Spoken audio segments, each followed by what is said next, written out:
So that since you want to break it down into specifics, you claimed that he killed a bunch of people, but then he saved a bunch of people.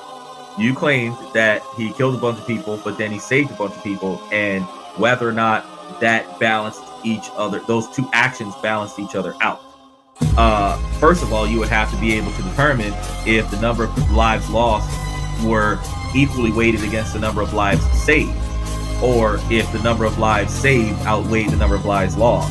Then you would have to also determine before that is whether or not a good or bad action can be redeemed by performing a equally good or bad action on a different side.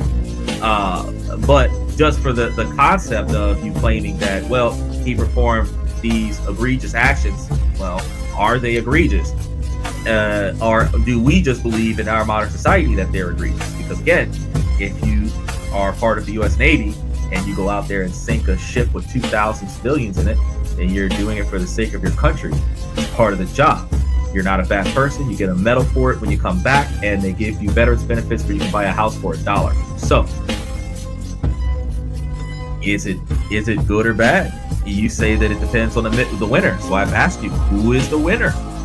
Did he win? You said that he changed his life around. Well, change his life around from what? Because he went from working in whatever military was going on in that time to working with the rebellion.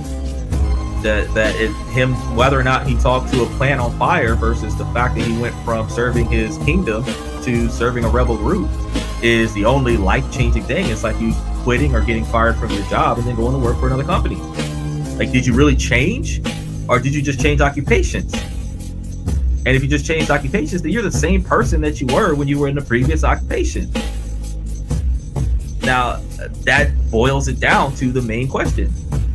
Is he a good person or is he a bad person?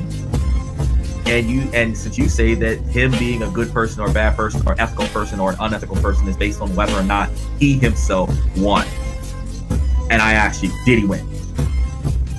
Because from what I understand, surviving isn't necessarily winning. So you would have to define what winning is in this particular scenario in order for you to determine that Moses won.